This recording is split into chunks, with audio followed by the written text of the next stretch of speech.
Right, if you haven't seen my preview video of this particular thing, that'll be in the cards and in the description down below. Otherwise, this is the B7A2 with an experimental engine. See that massive front that is a painted shade of colour? That thing houses a engine which holds about 300 to 200 more horsepower than its counterpart in the tech tree. That is exactly identical to the regular B7A2, and it does have a steel 30mm plate, and again, there you go, there it is. It's a 18-cylinder, wonderful engine, and I love radials. Radials happen to be one of my favourite engines.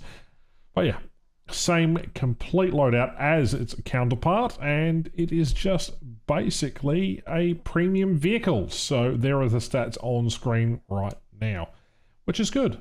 And this thing, having played its brethren in the regular tech tree a little bit recently, this thing is basically identical in every way except for the horsepower. So without ado, we're going to show you some gameplay today, or at least one match. The very first match I had, because I can't really be bothered dealing with Warthunder at the moment.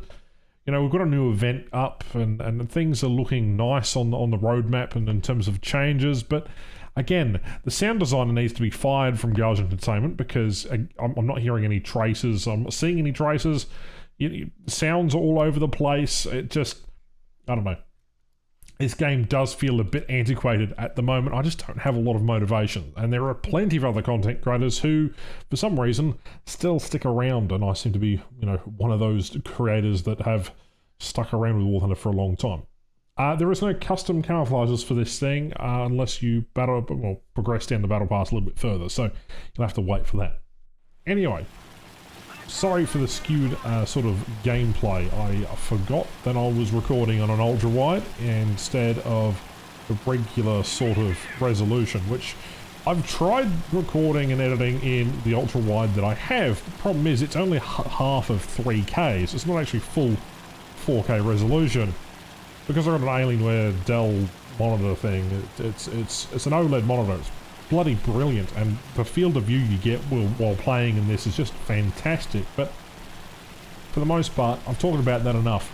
I did try uploading an ultra-wide video, and you guys who do have ultra-wides were saying that it was only half the resolution it was supposed to be, and there were still black bars appearing. So, you know, I'll just stick to 21:9, or 16:9 for now. Shut up. And then we'll go from there. I spawned with Jeebus and Elder. They're in the regular B7A2, so I'm sort of just trying to estimate the performance between this. I am carrying a full bomb load, so we do seem to be quite similar. And, as per usual, just ditch the ordnance completely. May end up by hitting the runway, may not, probably a bit over it by now. Doesn't matter. This thing is completely just about performance. So I'm going to use it as a fighter because, well, I see a lot of these types of vehicles being attacked as a fighter, and people don't really expect this machine to do a 180 and all of a sudden blast you out of the sky, because this was originally one of the vehicles that, and still does, in naval, surprise the living daylights out of people. Granted, it's not like the Wyvern or the A2D, for example, that sort of high performance horsepower bomb load and close air support sort of vibe, but it is a definitely interesting vehicle. Now, it's basically essentially got the same sort of armament and loadout as a regular B7. What you have is top speed and realistic is about 586 kilometers an hour, turn time is 20 seconds, rate of climb is a respectable 14.9, and the takeoff run is 270 meters, although you probably won't need that unless you're playing in ground forces, because you do get a bomber spawn in most air realistic battles. Now, we've spotted a juicy bomber, that being the BV238, and, well, there's also a brigand as well. So, we have a fascinating two types of aircraft. The brigand is quite dangerous on its own. It's a heavy fighter that is really underutilized. You don't see too many of them out and about. There's also a Mosquito down below. But our main priority is I've told my squad mates to go and tackle the brigand while I go and have a bit of fun with the BV238. Splash. With two 20mm cannons running stealth, you're not necessarily going to miss a whole lot. There is 200 rounds per gun, however, so a limited amount of ammunition. The rear defensive turret is a 13mm gun, so we have that going for it. And it certainly is a wonderful machine as the brigand comes back and tries to get a bead on us. This is where things go a bit tits up, however, as we're just experimenting. What happens here, essentially I'm going in for the mosquito, and, well, we'll turn around and then there's all the fighters. Unfortunately, that means that's the whole entire enemy team. So we really have to do some nasty work with the rudder and the ailerons, because this thing doesn't turn particularly too well. Now, I want to shoot this one on 9G, as Jeebus kills that mosquito.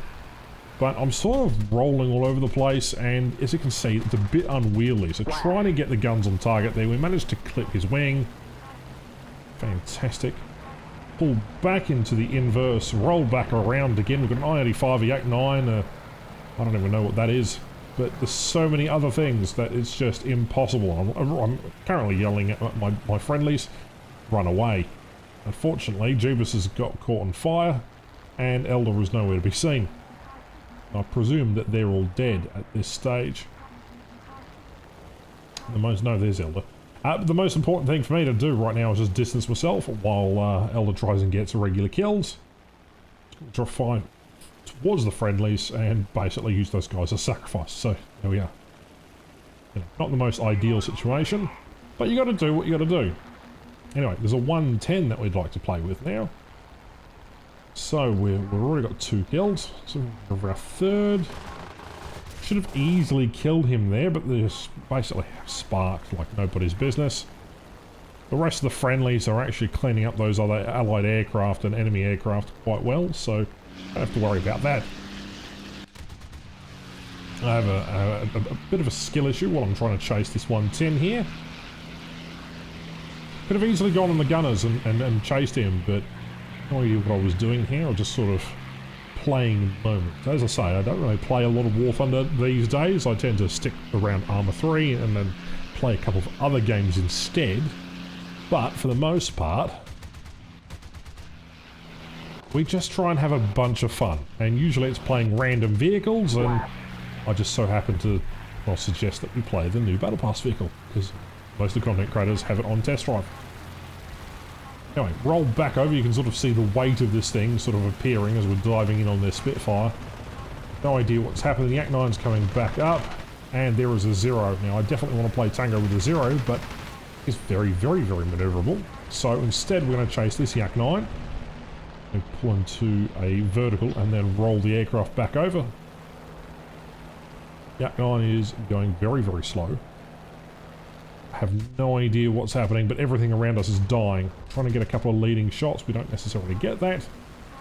Now all that's left is a Spitfire and the F6C. The rest of the team has done exceptionally well in this case. But I'm not done. Let's go head on with the Spitfire, because that's always a good idea. Set him on fire, and then we're going to chase the Battlepass vehicle from another previous season. Alright, no, we're not going to get any hits here. We've only got a limited amount of ammunition left. But we're going to pull through, and we're going to absolutely nail the living daylights out of this guy. Because why the hell wouldn't you? Alright. Pull down, pull around.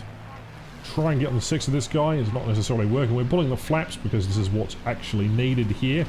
Friendlies are trying to give it a good old bird. Oh, everything is happening. Explosions everywhere. I have a bit of more skill issue, and we get him in the turn right about there. That's it. That's a GG. And for the first game of probably a week and a half, that would probably do it. Yeah, not necessarily a review, but probably one of the better outcomes for this ugly machine. So, do I recommend you grind your way through the current season of the Battle Pass to unlock this machine? No.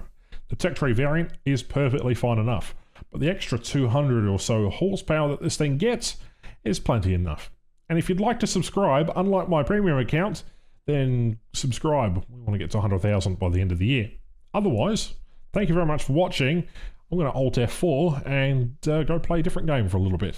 So we'll see you in, I don't know, a week or so. Bye-bye.